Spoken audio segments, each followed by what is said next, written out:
നല്ല രീതിയിൽ ആഘോഷിക്കപ്പെടേണ്ടത്. നമുക്ക് അർജന്റീനയിലെ വിജയാഘോഷമൊക്കെ പല തരത്തിൽ ആളുകൾ ഇത്രയും മനുഷ്യർ ഒത്തുകൂടുമോ എന്ന തരത്തിൽ അവസാനം നമ്മൾ കാണുന്നു. അത് ഫ്രാൻസിൽ PSG കിരീടം നേടുമ്പോൾ കാണുന്ന ആഘോഷം കാണുന്നു. അത്തരത്തിൽ ഒരു തരത്തിൽ ലോകം മുഴുവൻ കായിക പ്രേമികൾ വളരെ നല്ല രീതിയിൽ നോക്കിക്കാണേണ്ട ഒരു ആഘോഷമായിരുന്നു. കാരണം നമുക്ക് വിധാനസൗധയുടെ മുന്നിലൊക്കെ വന്ന് നമ്മുടെ വാങ്കടയിൽ വലിയ ഉദാഹരണമല്ലേ? തീർച്ചയായും ജുഹു ബീച്ചിലൂടെ ആ വണ്ടി പോകുന്നു, ആളുകൾ കാണാൻ അവസരം ഉണ്ടാകുന്നു.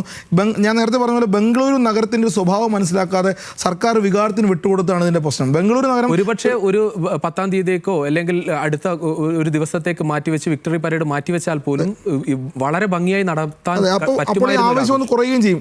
ഒരു 10% ആളുകളെങ്കിലും കുറയും സ്വാഭാവികമായിട്ടും. ഈ തലേ ദിവസത്തെ വിജയം പിറ്റേ ദിവസം ആഘോഷിക്കുമ്പോഴാണല്ലോ പെട്ടെന്ന് വികാരം ഉണ്ടാകുന്നത്. ദീപാവലി ആയിരുന്നു ബംഗളൂരുവിൽ ഉണ്ടായിരുന്നത്. എന്തായാലും നമുക്ക് ഈ മനുഷ്യരുടെ ജീവൻ നഷ്ടമായ സമയത്തും ആഘോഷം നടത്തിയ മാനേജ്മെന്റിനെതിരെയും വിമർശനമുണ്ട്. തീർച്ചയായും അത് വിമർശിക്കപ്പെടേണ്ടതാണ്.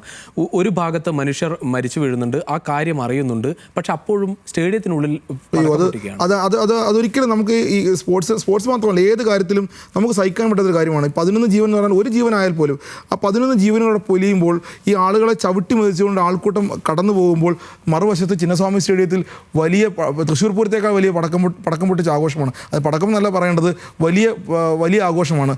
അതൊരു ഒരു കാരണവശാലും നീതീകരിക്കാൻ കഴിയാത്ത കാര്യമാണ്. അവിടെ അതേസമയം ഈ മന്ത്രിമാരെല്ലാവരും കർണാടക സർക്കാരിലെ മന്ത്രിമാരിൽ 2-3 പേരുണ്ടായിരുന്നു. ഞാൻ പേരെടുത്ത് പറയുന്നത് DK ശിവകുമാർ അടക്കമുള്ള ആളുകൾ അവിടെ ഉണ്ടായിരുന്നു. അവരൊക്കെ ഇത് അറിഞ്ഞവരാണ്. അതായത് സ്വാഭാവികമായി അറിയുമല്ലോ, ഒരു അപകടം തൊട്ടപ്പുറത്ത് നടക്കുമ്പോൾ ഇവരിത് അറിഞ്ഞവരാണ്. ഈ അറിഞ്ഞിട്ട് പോലും ഈ ഉദ്യോഗസ്ഥരും ജനപ്രതിനിധികളും ഗവൺമെൻറ്റും പോലീസും ഒക്കെ ഈ വലിയ ആഘോഷത്തിന് അനുമതി നൽകിയത് അല്ലെങ്കിൽ അത് അപ്പോൾ അവസാനിപ്പിക്കണമായിരുന്നു. അകത്ത് കയറിപ്പോയി എന്നുള്ളത് കൊണ്ട്, പരിപാടി തുടങ്ങിപ്പോയി എന്നുള്ളത് കൊണ്ട് പടക്കം പൊട്ടിച്ച് ഞങ്ങൾ അവസാനിപ്പിക്കുന്നു എന്നൊരു വാശി പാടില്ലായിരുന്നു. ആൾക്കൂട്ടത്തിന് അവസരം കൊടുത്തു, അവർക്ക് താരങ്ങളെ കാണാൻ അവസരം കൊടുത്തു, അതോടുകൂടി അവിടെ അവസാനിപ്പിക്കണമായിരുന്നു. 11 പേർ മരിച്ചു വീഴുമ്പോൾ അല്ലെങ്കിൽ അവർക്ക് മുകളിലൂടെ ആളുകൾ ആംബുലൻസുകൾ പാഞ്ഞു പോകുമ്പോൾ ഇങ്ങനെ ഒരു ആഘോഷം നടത്തിയതിൽ ഒരു കാരണവശാലും നീതീകരിക്കാൻ കഴിയില്ല.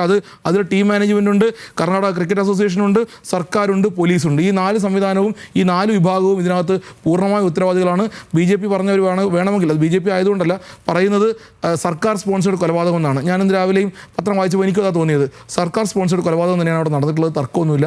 അതിൽ സർക്കാർ മാത്രമല്ല ഈ ആളുകളെ മുഴുവൻ ആവേശത്തിൻ്റെ പുറത്ത് വിളിച്ചു വരുത്തിയ ടീം മാനേജ്മെൻറ്റും അതിൽ ഉത്തരവാദിയാണ്. കാരണം അവരുടെ ആ ഒരു പോസ്റ്റർ ഇന്ന് നമ്മൾ കണ്ടതാണ്. ആ പോസ്റ്റർ നിങ്ങളെല്ലാവരും വിക്ടറി പരേഡിന് വരണം, ഇത് നമ്മ ബംഗളൂരു എന്ന് പറഞ്ഞുകൊണ്ടുള്ള ആ പോസ്റ്റർ പോലും ആളുകളെ സ്വാഭാവികമായിട്ടും ആകർഷിക്കും.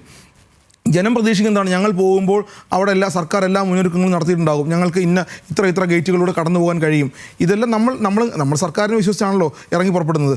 അങ്ങനെയാണ് ജനം വിശ്വസിക്കുന്നത്. അവരിറങ്ങി പുറപ്പെട്ടു, പക്ഷേ അത് ആരും നിയന്ത്രിക്കാനുണ്ടായില്ല.